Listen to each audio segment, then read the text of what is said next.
मित्रों नमस्ते। बीए भाग 2 सेमेस्टर 4 पेपर 5 रोजगार परक हिंदी। अब तक हमने आंकड़ों को क्या कहा जाता है, मुहावरों के लिए क्या प्रयोजन है, इसके साथ साथ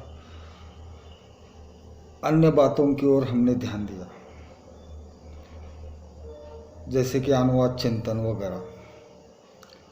आज जो है हम पत्र लेखन इस विधा के संदर्भ में यहाँ चर्चा करने वाले हैं। जब तक मोबाइल नहीं था तब तक लोग पत्र लिखते थे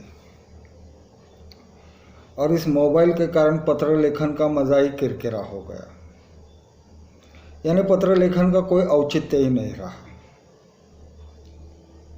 आज जो भी कुछ पत्राचार होता है या तो मेल के माध्यम से, और बहुत कम लोग ऐसे हैं कि अमूमन जो खत लिखते हैं। मेल के माध्यम से पत्राचार होता है, नहीं तो शासकीय जो पत्राचार होता है वह केवल जो है वो पत्र के माध्यम से होता है। अन्यथा आजकल पत्र व्यवहार बिल्कुल न के बराबर हुआ है। आज हम जिसे देखने जा रहे हैं कि पत्र किस प्रकार से पत्र लिखे जाते हैं, या पत्र लेखन में शिवाजी विश्वविद्यालय ने कौन कौन से बिंदुओं को यहाँ जो है समायोजित किया है। पहला है नौकरी के लिए पत्र।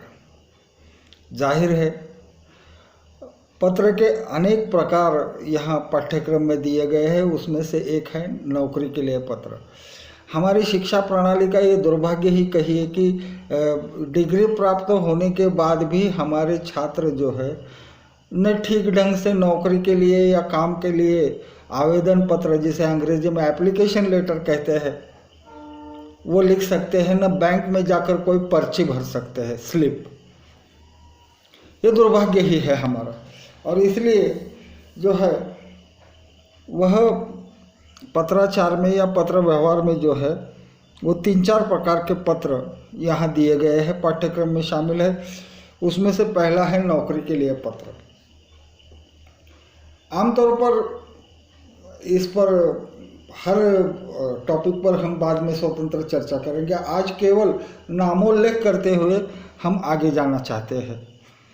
आपके पास डिग्री है, आपने कोई उपाधि ग्रहण की है किसी विश्वविद्यालय के, और आप नौकरी पाना चाहते हैं या रोजगार पाना चाहते हैं, तो किस प्रकार से वो पत्र लिखना चाहिए, इस पर जो है वो यहाँ विश्लेषण पाठ्यक्रम में दिया गया है। आने वाले लेक्चर्स में हम विस्तार से एक एक करके उस पर बात करेंगे।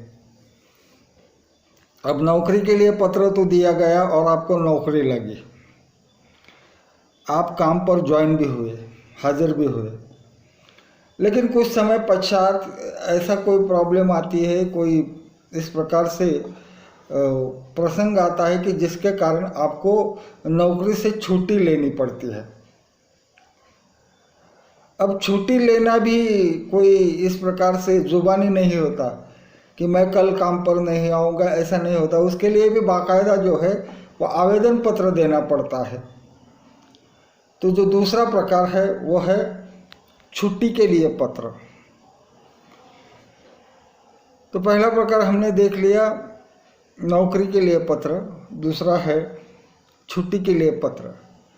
मतलब जब आप लीव निकाल लेते हैं, काम पर न आने की सूचना जिस पर्चे के या जिस कागज़ के द्वारा आप देते हैं, वो आपका लीव एप्लीकेशन अर्थात छुट्टी के लिए जो पत्र है वो होता है, जिससे आपकी लीव सैंक्शन होती है, मंजूर होती है, और आप जो है वह काम पर हाजिर न रहने की मोहलत प्राप्त करते हैं।